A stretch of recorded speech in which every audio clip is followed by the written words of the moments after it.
Hello student, this is BS academy.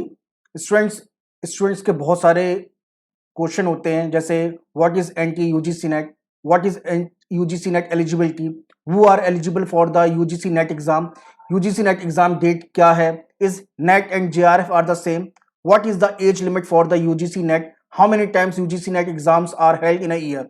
तो इन सभी और इसके साथ बहुत सारे और भी क्वेश्चन हैं। तो इसके ऊपर हम लोगों ने एक कंप्लीट सीरीज स्टार्ट की है, जिसके अंदर इस पूरी सीरीज के अंदर जितने भी हम लोग वीडियोस बनाएंगे उनमें आपके इन्हीं प्रश्नों को उत्तर हम लोग देंगे।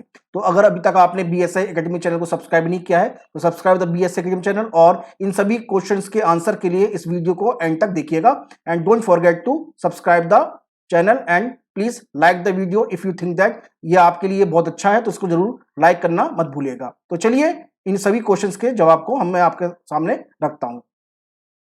तो फर्स्ट क्वेश्चन है, what is NTA UGC net. NTA UGC net क्या है?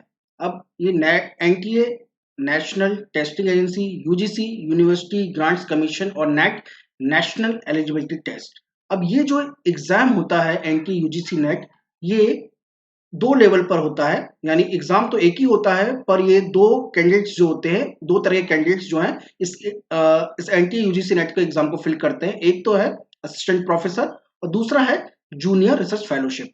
अब इसमें जो टॉप क्लास के जो टॉप एक तरह से बोला जाए जिनके मार्क्स अच्छे होते हैं, वो जूनियर रिसर्च फेलोशिप के अंदर चले जाते हैं, और उसके बाद के जो स्टूडेंट्स होते हैं, जो कैंडिडेट्स होते हैं, वो असिस्टेंट प्रोफेसर के लिए एलिजिबल हो जाते हैं। तो नेशनल एलिजिबिलिटी टेस्ट जो है, एक ही एग्जाम से असिस्टेंट प्रोफेसर और जूनियर रिसर्च फेलोशिप की जो प्रोग्राम होते हैं उनको फिल किया जाता है इस एग्जाम से।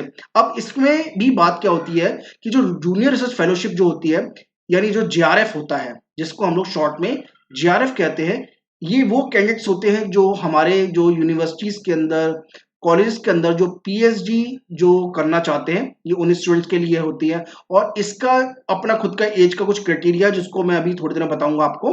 तो जो JRF जो स्टूडेंट्स जो होते हैं, उनका जो कट ऑफ होता है JRF का, वो ज्यादा जाता है। इसके बाद जो दूसरे स्टूडेंट जो कैंडिडेट्स होते हैं, वो है असिस्टेंट प्रोफेसर के लिए। जैसे हमारे यहाँ पे यूनिवर्सिटीज होती हैं, कॉलेजेस हैं, तो वहां पर असिस्टेंट प्रोफेसर की जो सीट्स होती है फिल की जाती है। तो उस एग्जाम के लिए उनके लिए एनटीए यूजीसी नेट जो है एग्जाम होता है। तो अब ये मैंने आपको बताया कि जो एनटीए यूजीसी नेट एग्जाम जो होता है, ये असिस्टेंट प्रोफेसर के लिए होता है, और JRF that is junior research fellowship के लिए होता है। अब नेक्स्ट क्वेश्चन आता है, what is UGC NET eligibility. अब ये यूजीसी नेट की जो एलिजिबिलिटी है वो क्या है? तो यूजीसी नेट की जो मिनिमम एलिजिबिलिटी है, वो हमें एटलीस्ट 55% मार्क्स होने चाहिए मास्टर डिग्री के लिए। अब ये जो 55% मार्क्स जो है, ये जनरल कैटेगरी के लिए है। अब बाकी की जो कैटेगरी स्टूडेंट्स जो हैं, जैसे SC category, ST category, OBC category में भी नॉन क्रीमी लेयर, उनके लिए जो है इसमें 5% का रिलैक्सेशन है, जो आपको जब इसको मैं आपका जो पूरा डिटेल में आपको बताऊंगा तो उसमें मैं आपको पूरा क्लियर कर दूंगा। तो अभी के लिए आप इतना रखिए कि यूजीसी नेट एलिजिबिलिटी का जो मिनिमम क्राइटेरिया है कि एटलीस्ट 55% मार्क्स जो है वो मास्टर डिग्री में होना बहुत ज्यादा जरूरी है। इसके अलावा आपने जो मास्टर डिग्री की है, वो यूनिवर्सिटी या इंस्टीट्यूशन से जो जिससे करी है, वो यूजीसी द्वारा रिकॉग्नाइज होना चाहिए। अब बहुत सी जगह पर फेक यूनिवर्सिटी से भी बहुत से स्टूडेंट्स कर लेते हैं, तो उनकी जो फेक यूनिवर्सिटी की जो लिस्ट है वो यूजीसी की वेबसाइट पर आपको दिख जाएगी, वहां से आप देख लीजिएगा।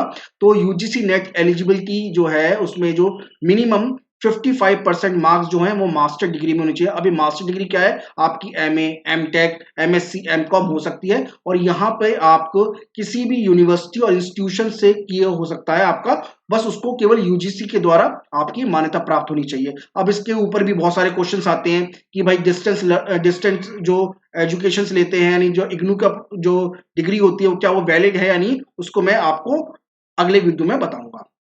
अब नेक्स्ट है, who are eligible for the UGC net exam. अब तो इसी का वही आंसर है कि जिन स्टूडेंट का 55% मार्क्स जो है एटलीस्ट मास्टर डिग्री में उनका है, और उन्होंने अपनी मास्टर डिग्री यूजीसी द्वारा रिकॉग्नाइज जो यूनिवर्सिटीज हैं, इंस्टीट्यूशंस हैं, वहां से मास्टर डिग्री की है, तो वो सभी स्टूडेंट जो है यूजीसी नेट का एग्जाम को फिल कर सकते हैं। अब इसमें नेक्स्ट क्वेश्चन आता है, how many times UGC NET exams are held in a year. यानी यूजीसी नेट एग्जाम जो है साल में कितनी बार होता है। तो ये जो है ट्वाइस अ ईयर, यानी साल में ये एग्जाम जो है यूजीसी नेट एग्जाम जो है ये 2 बार होता है। एक तो होता है जून मंथ में और एक होता है दिसंबर मंथ में। तो इसमें अगर आप देखें तो it UGC NET exams are held twice in a year and its exam is conducted in the month of June and also in the month of December. Next question, UGC NET exam date. अब ये UGC net की जो exam date होती है वो क्या होती है? तो यूजीसी नेट की जो एग्जाम डेट होती है, एक डेट तो होती है जून के मंथ में और दूसरी डेट जो होती है वो दिसंबर के मंथ में होती है। Next question, is NET and JRF same?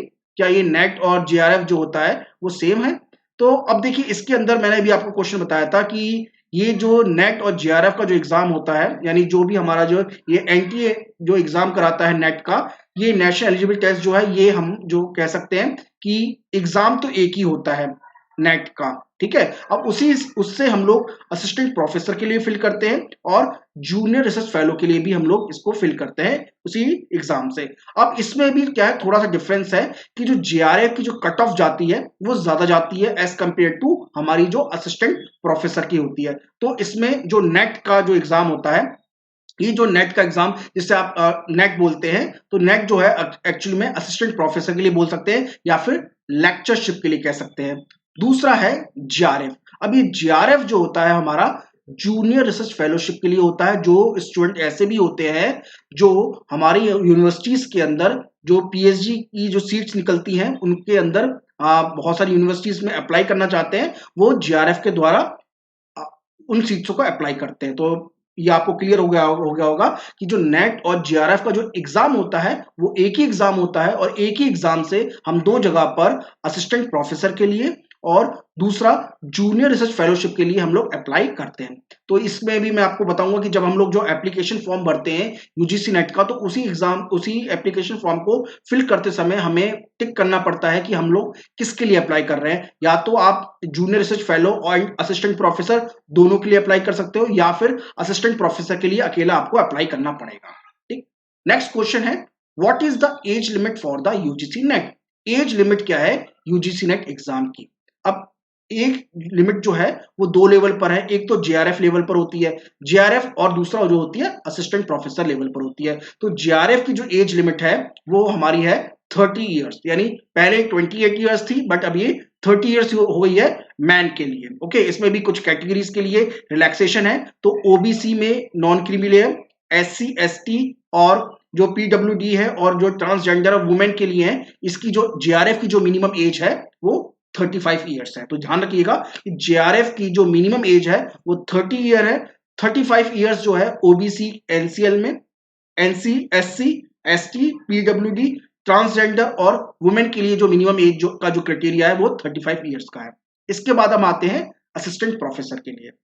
Assistant professor के लिए एज का कोई क्राइटेरिया नहीं है। आपकी कोई भी एज हो, आप किसी भी एज लेवल के हो, तो आप यूजीसी नेट के एग्जाम को फिल कर सकते हैं। तो अब इसमें भी आप इसमें कोई बहुत से स्टूडेंट को एक डाउट रहता है कि मैं भाई असिस्टेंट प्रोफेसर के लिए क्या मिनिमम एज होता है, तो उन्हीं के स्टूडेंट्स के क्वेश्चंस को लेकर हमने ये पूरा का पूरा क्वेश्चन बनाए हैं। तो इसके अलावा आपके स्टूडेंट्स कोई और भी कोई क्वेश्चन है, उन सारे क्वेश्चंस को आप इस YouTube के जो आप कमेंट सेक्शन है उसमें लिख दीजिएगा और वीडियो को लाइक करना मत भूलिएगा। और आई होप आपको हम लोगों ने अब तक आपके जो भी डाउट है वो आपको क्लियर कर दिए होंगे। और इस BSI Academy चैनल को सब्सक्राइब जरूर कीजिएगा, okay, and don't forget to like this video. तो I will meet you again in the next lecture. Thank you.